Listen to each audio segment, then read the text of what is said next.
We're going to change out the stock, the OEM speakers in the Tacoma, and replace them with the kickers. Now, we're going to go ahead and jump right in. Okay, some pry tools will come in handy. Drill is not necessary. You could use a hand ratchet, but the ever-present 10mm socket, you've got to have that. A Phillips screwdriver, and then a little flathead to be able to get some of the connectors and things off. Also to remove a little push pin we're going to do here in just a second.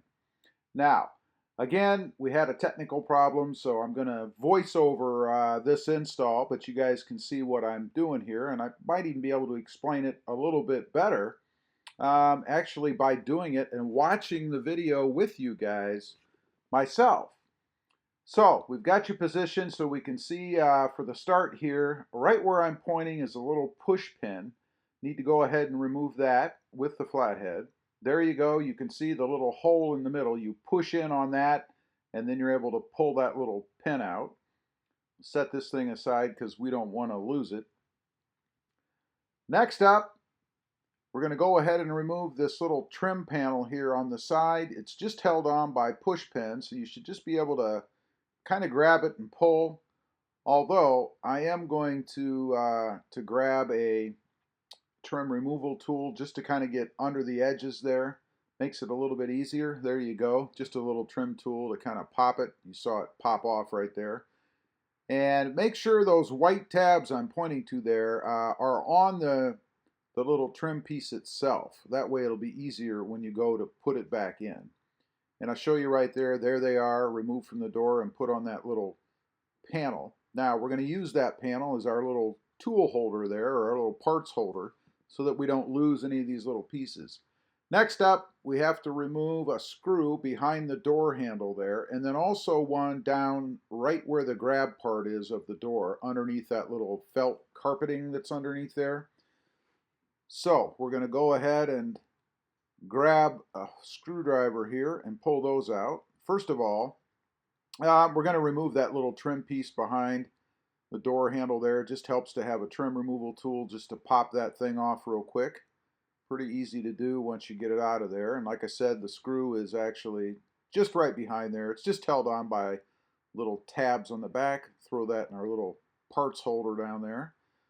I'm going to use a pair of long nose pliers. Just makes it easier to grab that little carpet piece right out of there. Throw that in the little tool holder I've got set up, or parts holder. And then the Phillips to go ahead and get these screws out. The bigger screw is in the door handle there. As far as the head goes, that's how you can tell them apart for when you go to reassemble. So I'm going to go ahead, start with the door handle there, the smaller screw. And then we're going to go ahead and get the bigger headed screw out of the grab spot there. Next up, we need to remove the control panel there for the windows and the door locks. It just pops right up like you can see. A couple little holders on the back. And then the little connections, we just pop those up. That's where that little flathead screwdriver comes in handy, just to kind of grab the edge there and pull those off.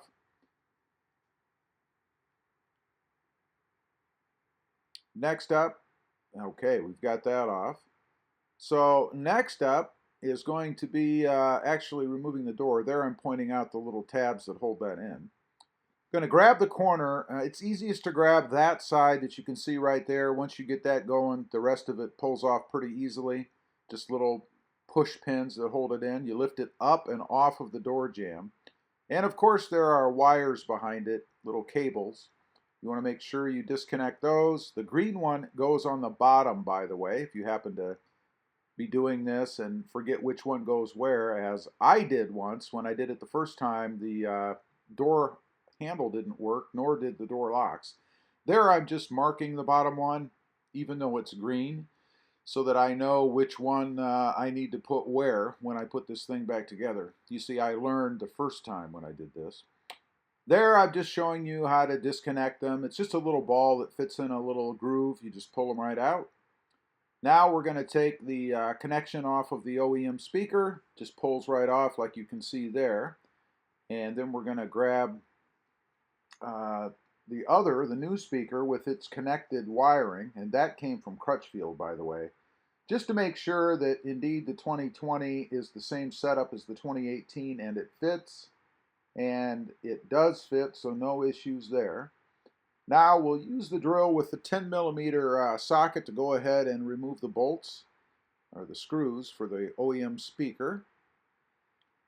Got that loosened up, so we can just whip that little sucker right out of there. Look at that thing. There is like nothing to that, man. It's very lightweight and very, very fragile. Everything is paper on that thing, so not really very impressive at all. And I think here we're going to show you comparing it to the kicker speaker. Look at the difference. Heck of a weight difference, and look at the magnet, that tiny magnet on the OEM and that big giant magnet on the back of the kicker. Much more substantial with the kicker than the OEMs for sure. They're like feather light and cheapo. All right, I'm going to go ahead and stick the kicker speaker in and then go ahead and connect it up. There we're putting the screws in to hold the kicker back on. And I did tighten these down with a ratchet just to snug it when I was done rather than full on drill. Go ahead and position the connector there to get it out of the way. I actually am going to double side tape that right to the inside there. And here you can see what I did. I left one side of the tape on. The red is the tape holding that so it doesn't rattle. Now to put the door card back on, you want to make sure that all these little pins are back in. I did have one stay in the door I had to take out and put back in. You definitely want them in the card.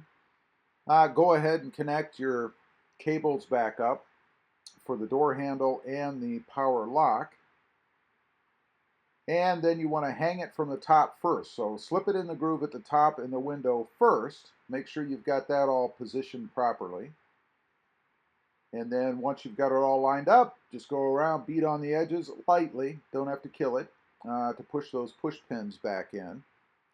Now we're going to go ahead, reassemble the little control panel, just a matter of plugging the jacks back in, and then positioning the tabs, the white tabs that you can see on the right up there, back into the holes, and then just gently push it back down. It goes in pretty easy. Now we'll go ahead and put the screw back in, again the bigger headed screw in the door pull area on the door.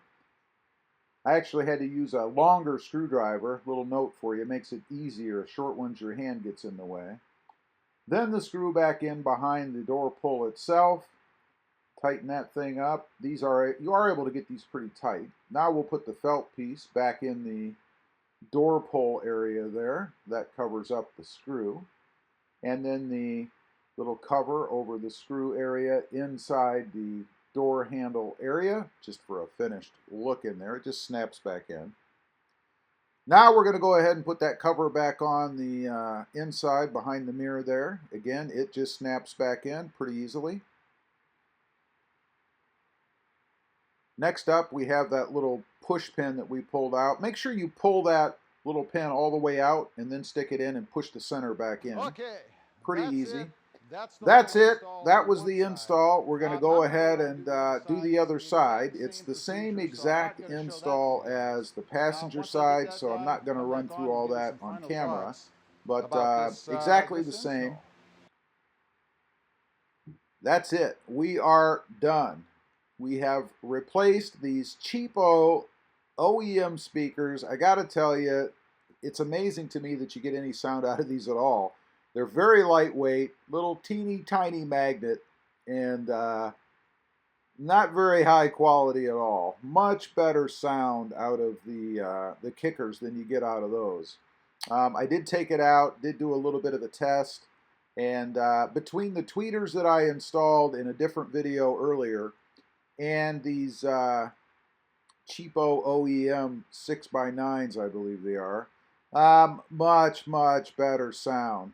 Do yourself a favor if you're into good audio and good sounding music. Definitely worth replacing these. You don't necessarily have to go kicker, but anything else is better. I will leave a link down below to these speakers, as well as some of the tools and things that I've used. So check that out if you're interested in these or maybe just curious. Also, check out my other channel, RobMotive, all about my 2020 Jeep Gladiator here. And don't forget to click that notification bell so that you don't miss out on any upcoming videos. Thanks for watching. Stay safe out there. Bye.